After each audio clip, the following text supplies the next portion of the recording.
So October 3rd, the year 2000, Green Day released Warning. I don't know what the reception was to that album, like critically. But I Mhm. remember like within my group of people, we not contributed. We looked at this album and thought like interesting. It sounds a little different. And then when we like had it in our hands finally, we were talking about the Clash a lot, the Beatles. They were trying to make something bigger than pop punk with this album, I think. And they were also kind of, sticking their middle finger up at the detractors and going, look, man, you don't have to like us. We're going to do what we're going to do. We're going to have fun doing it. And our fans are going to be there regardless. And I think that an album like this is a like power move, Mhm. so to speak. How do you feel about that? Yeah, I think it absolutely was, and they've talked about it. It was they make no bones about it. They had a thing, I think, that they wanted all 12 songs to actually be a different genre of music or something like that. That was one thing they set out to do. Like they wanted to Interesting. do something different. They felt like the one after Dookie, Insomniac. Oh, Yeah. Insomniac. Oh, Yeah, so good. they felt like they didn't have the time to really record the record they wanted to with that one. They're very proud of it, but Interesting. they put that out. And then famously they came off the road on that tour, and they had more time to work on Nimrod, and they had some of the experimentation on Nimrod again. And then they go to this album, and they really wanted to be experimental. They really wanted to go in a bunch of different ways. I did actually go back through my Rolling Stone subscription and look at some of the articles from 2000 on Green Day in this time period, and there was a few things. Billy Joel was really into Bob Dylan at this point, and there was a Oh, certain dude. there was a certain era of Bob Dylan. I forget what it is, but it's a certain album that's actually controversial within like the Dylan fan base. Okay. But it was, it's an acoustic folk record, and he was really into that and That's incredibly obvious. wanted to go in parts of that direction with this album. Now, reading those Rolling Stone reviews, it's mixed, and in the truest way is that like there's one review I found where they're saying like this is so good and this music's very quality and this and that, and then there's another one that says who wants to hear all this preaching and all this serious stuff from what they call them the kings of snotcore is what they Wow. referred to. And it's funny because like we think of Green Day now because Green Day's got American Idiot, it's got this album. Yes, there's the silly Green Day, but we think of Green Day, I think, as this intellectual band, this band that can touch on all these topics and all these things. And it's funny to think of maybe in 2000 they're still just thought of as like the Simpsons theme band is this thing not yet ready to be taken seriously. So people, I think, had a hard time rectifying that. Like, so the headline, the one Rolling Stone headline was warning, it seems like Green Day has grown up. And that was the narrative on him. So every one of those articles I read about him talks about, well, now they've all got kids and they take break. Like they very much were branding themselves. And it's a funny thing because a band would never do this now. They were branding themselves as older, as mature. Like they very much were doing that in a very, very conscious way. I don't think it really worked for him, to be honest with you. Like, because you talk about friend groups, this is when I thought, okay, Green Day is kind of not cool. Like I knew of the old stuff and I thought that was the old stuff, but they suck now. That was my Dude, impression of Green Day. so it's funny you say that. I personally didn't care much for this record, but every punk rock dude that I knew Mm-hmm. loved this album. And I think it's because punk rockers are so like counterculture, Mm-hmm. that when an album is not popular within popular culture and just your average people, they tend to go, oh, well, then I must pay attention to this. Then let me look at this. Oh, I like it. When in reality, they've always been pretty good, and their music's always pretty. I mean, pretty good's an understatement, right? They've always Yeah. been a good band. They've always written good music. This album, whether you like it or not, is objectively good. Spoiler Mm-hmm. alert, people, it's not a bad record. Now, do I like it a ton? To be determined. We'll talk about that a little bit more detail here in a minute. I do like it, but like to what I, degree and where I would I think it's put this in their unquestionably discography? a good record in terms of like it's that you would just qualify it as a good quality record with good songs, like all the things that you would check off the box of what makes a record a good record. It clicks those. That's not really tied to personal taste because I think that could really come into play with this Well, album. the first thing I wrote down, I was really proud of this one, by the way. I've been Mm, writing a lot more, and my reviews are getting better. My language is getting stronger. I'm using different words more. Not that this is an example of that necessarily, but I'm getting better at reviewing albums. Is my point. And so I try to write a little more eloquently now than I used to. Shit, I used the word eloquently. It wouldn't have shown up in this video, 6 months ago. I put Green Day Warning starts out with the title track, and immediately you know this is going to be a different kind of album. They're reaching deep into their bag of influences on this record. Heavy Beatles, CCR, Bob Dylan, The Clash, and other early rock and roll influences. Warning is an absolutely killer 60s pop rock type song. It's a very good title track. Sets up the album very, very well, which I think is incredibly accurate. I will also say you have a very strong opener, and then it kind of nosedives in the second couple of tracks, and it kind of takes time to warm back up into the album. That was a choice, right? To hit the experimental songs on that part of the album. Because it feels like once you get back, I would say maybe with like Deadbeat Holiday, you start getting into like the songs on this album that are the more iconic Green Day style songs. Whereas the songs in the middle, I absolutely agree with you. That's where a lot of the experimentation is really heavy. And I think you wonder how much that could have hurt this album. I think pretty famously, of all the accolades that these albums get, whether it's platinum or gold or whatever, this album took the longest of any Green Day album to reach. So it was their slowest selling. Didn't it also have the fewest singles? Yeah, I believe so. I think Minority is the only one I even know about. Maybe Warning was one? Warning, Minority, and Waiting were the three. Waiting was a single. Yeah. Interesting. Also, I want to mention that this album is like 12 songs, 41 plus minutes. It's robust. It's not a quick album. Like when we talk about Rancid later, that album, even though it's like similar length, it's similar length. It just bam, bam, bam, bam, bam. Also, like shit, we're at track 20. What are we doing here? You really have to digest these songs. That's part of the problem to some degree, is that these aren't 2-minute songs. They're 3-minute and 20-second songs, which are full length radio length songs. Which I don't think they did that on purpose. I think they just wrote songs. They just happen to be that long. But like, they aren't just like blistering fast like surf punk songs or like a. Well, these songs with like these swing and waltz beats in them and stuff like that. You understand wanting to let them breathe a little more than the speed of a punk rock song. In the 2-minute. If you do a punk rock song that's excessively long, that can be redundant in a lot of ways. But like I think about this, like I owned this on cassette for whatever reason. Yeah. Every now and then cassettes would be like in the dying days of cassettes, like 2000 to like 2003, they were generally the same price as CDs, but sometimes they would be randomly a lot cheaper. Like randomly certain stores would just $4.99 when CDs were $12.99. Yeah. And so like this was like, okay, Green Day, I know I like them. I've heard them on the radio. And I remember listening to this a few times and just like, I don't get what's so cool, but I knew it's gotta be cool. And then I remember my friends who knew a little bit more about music was like, yeah, that was their thing. Like Green Day sucks now. I was like, okay, that was the takeaway. And it really, I just like, 12-year-old me in 2000 was not ready to process how cool some of these songs or the appreciation for the older music or even the depth of the lyrics. I just didn't get. Like now this album resonates with me a whole lot. Like I think like Macy's Day Parade, that is one of my all-time favorite songs, period, regardless of genre, regardless of artist, and has been for a while. Was not the case in 2000. Like that song would not have made my list of songs. And so comparing this to like Enema of the State and Americana, and then like a year later getting into like Rancid and NoFX and that stuff, whatever this was, like it just wasn't for me.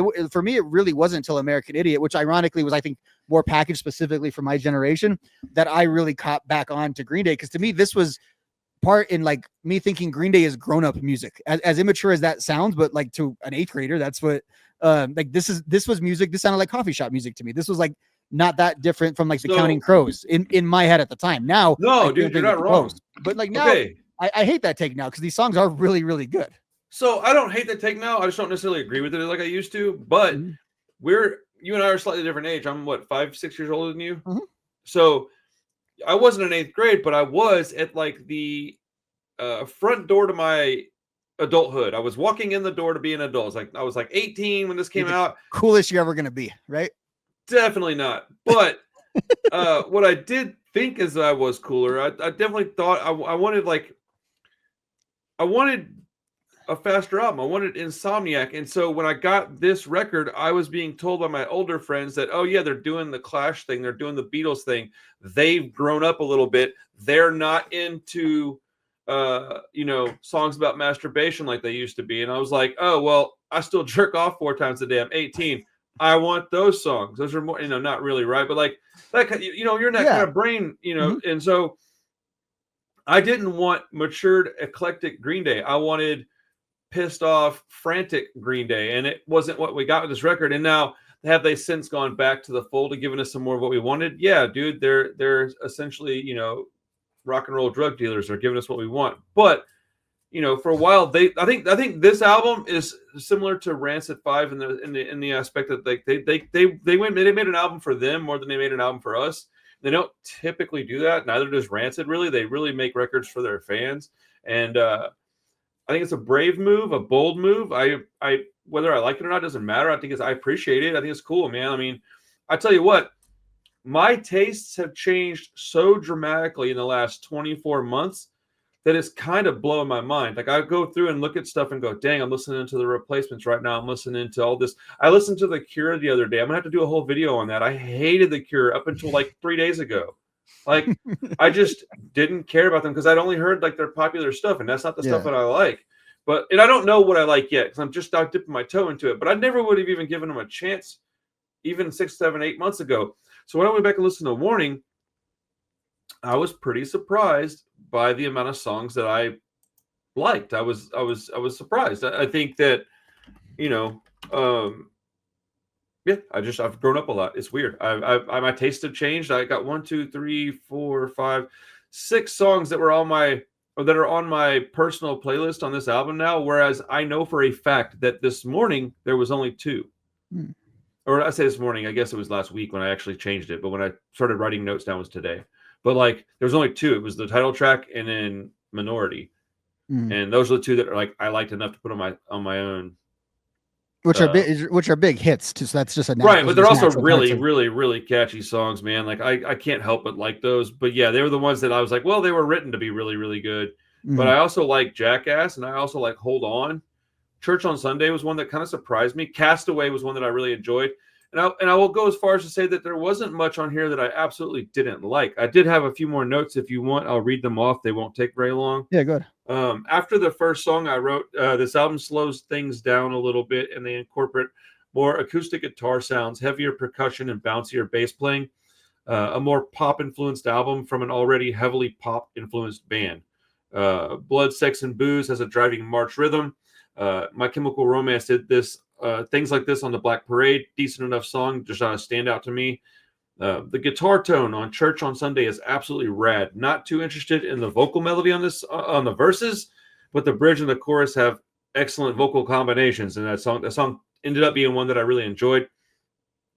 I'll typically write as I'm listening, and so sometimes my opinion will change like in the middle of listening to a song. I'm sure you've had the same experience. Yeah. Fashion Victim is a catchy. Is very catchy and will have you bob your head a little bit, but it's background music in my opinion. It's a bit too generic. Not bad, just not moving the needle for me. Castaway reminds me of a song from a movie, like something like from Grease. I like it. Okay, it's very 50 style though. The very much, dude. It's got a great catchy hook in it. This one is exactly what the previous song was missing, in my opinion. Also, a little bit guitar lick that's in there, and some vocal variants that's not in there. This one's this one's a banger. Speaking about Castaway, that song "Misery" has a pretty cinematic sound and even a bit of a circus or gypsy punk sound, a la Go-Go Bordello. Very much reminds me of that, like, I don't know, bouncy traveler music. You know what I'm saying? European folk sound, maybe some of the vocal performances, almost like nice. Big band incorporated into it. Yeah. No, it's more like gypsy music, man. Like, you ever heard of Go-Go Bordello? Yeah. Yeah, dude. It sounds like Go-Go Bordello to me. Yeah. To me, maybe Big band. I see what you're saying. But I just put on there, it's just a skip for me, though. I don't really gravitate towards that kind of music. It seems like Green Day did something that was copied and injected with steroids by My Chemical Romance about 5 years after this. Visually as well. I think they did a video for this song, and it looks just like Black Parade. Dude, I never noticed the similarities in those 2 albums until this week, which is crazy. But I don't really listen to either of them, to be honest. So why would I notice the similarities until? My Chemical Romance formed in the year 2000, so it makes sense that this album might have been kind of influential on them. I guess, man. Like, yeah, I guess. I don't really feel like, but yeah. I guess because Green Day's not really interesting. Yeah, I never really thought about it. Yeah, cool, man. I mean, and I'm not saying this to be disrespectful to MCR either. I don't care. It's just an observation that I made. Hold On is a harmonica-fueled folk track that sounds like the Beatles and Bob Dylan were thrown into a blender and made into a 90s rock and roll smoothie. Not really my jam, but it's not bad. I can see a time where I'd maybe like that song. Jackass, more upbeat song. I can hear a bit of Social Distortion in the guitar. Go back and listen to Jackass, dude. It sounds like Social Distortion, bro. Billy singing is what pulls it away from sounding like Social D. But I bet if Mike Ness covered this song, some people wouldn't even realize it was a cover. I love the bass tone in that song as well. Tambourine and the 80s pop rock sax solo. Unexpected, but very, very good. Waiting reminds me of another song from the 60s that was always on my parents' radio that I didn't like back when I was a kid, but I don't like this version either, to be honest with you. Not a horrible song, just not into it.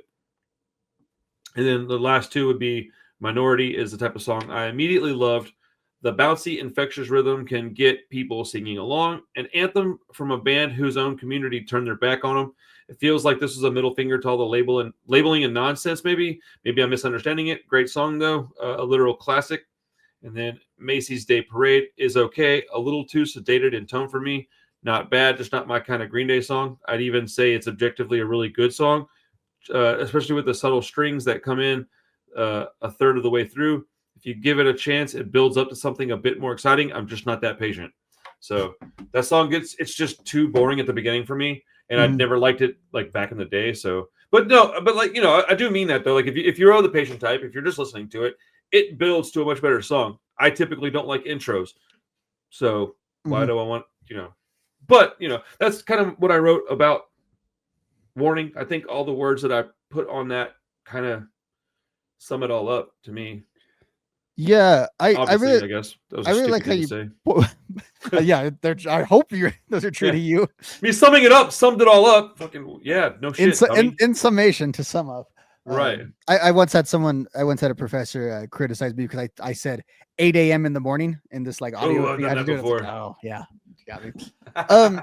Yeah. So this album is kind of weird. Like, Church on Sunday, to me, that's a skip. Like that is like I could deal with Blood, Sex, and Booze, but once you get to Church on Sunday, it maybe because like we're in a kind of a different genre once we get to that. So it's good. And in my opinion, I like when Green Day mixes their influence into their pop punk more so than trying other genres, I guess. And this album, I think one of the differences is I talk about often Rob Cavallo, who is the producer on all the 90s stuff. I was going to bring that back into the conversation. They started with a different producer on this, and they didn't click. Yeah, they didn't click with the producer. So then they let that producer go, and they decided to self-produce with Rob coming in just to kind of help out, but didn't really have any say. He was not like actually going to be. He was an executive producer or what have you. Hands-off producer, like. Yeah, like just, okay, that's pretty good, man. That kind of producer. Basically, yeah, he's there to add some tones, maybe not, maybe revisit that one, but not really in there on the board at all, mixing it. Yeah, but he's not really like working for the label to produce the band, and in that same kind of capacity. So I think I wonder how much his influence of having the mindfulness of like what a Green Day fan would want, or how they listen to them, or what it kind of let these songs go in these directions. I will agree with you. Castaway is an awesome song, and it's the one I really like from the early portion. Misery, I appreciate like kind of the epic that it is, but it's one of those where it's like, God, I'm still listening to this song. It's still going. And I remember like just as a youngster and recently listening to this and just not caring for it. But as I said earlier, I think from 7 to 12 is where this thing really shines. Deadbeat Holiday has long been one of my favorite. Hold On and Jackass, I both look at those as solid songs, although I want to say it's Hold On that I care for a little bit less. And then the back three. And again, this is weird. I feel like on another album, some people you wouldn't put Macy's Day, switch Macy's Day Parade and Warning, but you could make an argument that maybe this album should have just gone like Warning, Minority, Waiting, maybe because those were the top singles from the album. But I think the back half of this album is really strong, and then it goes into those experimental zones. I've always liked Waiting. Again, it's different. It's very sing-songable though in the way that the melody do. And then Minority is a classic Green Day song, regardless of era, regardless of all that. It has the anthems. It's the bigness of the Green Day. It's the most chantable one. It's the one where because Billy's just doing all the like all the boys and girls. And I think like that song and all of these songs. One thing is that they got from this album is I think their songwriting template for the rest of their career, at least in the opera sort of years, started on this album. And I think like Minority is a song that very easily could have been on American Idiot and like you could have expanded it out a little more with that American Idiot kind of anthemic, big, it's political. It has all those kind of elements that were on American Idiots. It's just a little before they actually went there. I feel like it's dipping its toe in that, but I think that would have sounded wholly out of place on American Idiot. It doesn't sound the same to me. Like it's like tonally, is it a little similar? But like sonically, it's not. If that makes any sense. I guess if they wrote it with that in mind, with that being on that album, it would probably sound a little different. But like, well, and the American Idiot songs are a little faster in a lot of places. Is that what you're referring to? No, just like the guitar tone's different, the style of guitar, there's more reverb on it. It's a slower pace on it. Like the BPMs are just like it's just a slower. It just doesn't sound like the same style of song. Mm-hmm. But my point kind of was like, I guess if they were going to put on it out, they might have reworked it a little bit and it might match that sound a little bit more. So what I'm saying probably just means that on this version we've got, it to me doesn't sound like it would fit. But it might, with a little tweak here and there, probably would fit it just fine. So I'm just being contrarian, I guess, for whatever reason. Yeah, no, I get what you're saying because this album has a sound to it, and American Idiot has a sound to it, and correct, yes, they're fair. Like even these songs that are different in like in literal different genres, especially early on, there is a certain like Warning has a certain sound to it. Now I will say, I think very easily you could have swapped out Wake Me Up When September Ends and Macy's Day Parade, and Macy's Day Parade would actually fit September Ends is the one song that doesn't fit lyrically within the rest of the theme and the narrative of American Idiot. Macy's Day Parade absolutely fits in the theme and the narrative and all that of American Idiot. So I think you actually could have swapped those two songs. But as I mentioned earlier, like I love Macy's Day Parade, and that one I want to say even when I was a kid, I kind of liked it. I didn't really. No acoustic song when you're that age is ever going to be really like your favorite song. But I remember that name had always stuck out to me. And then over the years, every time I go back to this album, that's always the one where it's just like, good God. And I have a thing though. I've noticed this, like I like Morning Star by AFI. I love last tracks to be kind of like somber tracks. We were talking about, there was a Laura Jane Grace album we were talking about a couple months ago, and they had the same thing where the last song was a real slow, somber song. And I've realized I like that in terms of taste. I like the openers to always be like these bangers, and I kind of have a thing for these last songs to kind of go out on this whimper. It's a weird personal taste, but it is what it is. I think a lot of people probably like that. I think I'm just not that. I like it the opposite. I like my closers to be like incredibly big, memorable, like go out on a fucking bang, not right off into the sunset. No, I want you to go off in an explosion, like just, you know what I'm saying? So that doesn't mean it's good or bad. It's just my personal taste. But I will say, I enjoyed listening to this album probably 3 times more than I expected to, because I had a pretty bad memory of this record. I just came across some notes recently where we were talking about Green Day music. Mm-hmm. And this was way down my list. Like it was not anywhere close to the top. And I think that still might fall down in the second half, but I think it would be like more towards the middle than it would be like the bottom of the second half.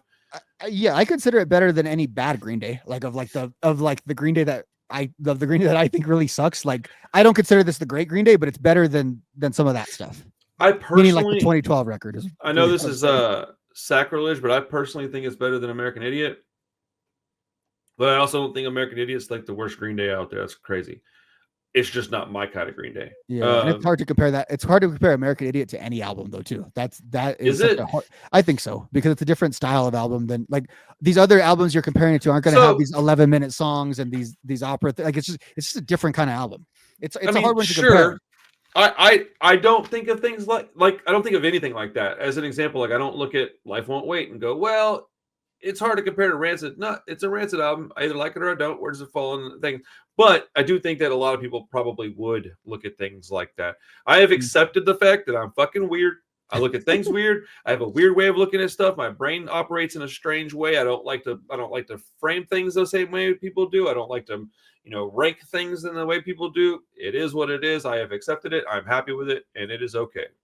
I used to not be okay with that. I used to be like, no, man, it's weird that you think like that. I'm like, no, I'm the weird one. I'm the weird one. It is what it is. No, I don't think everyone in your opinion is weird, but I like being framed as the keeper of the mass opinion over here. I would say out of the two of us, you're definitely more, what's the word? You have more in common with that. I think I have like some serious issues up here, Bo. I think you're much more of a regular ass dude, like just in the grand scheme of things.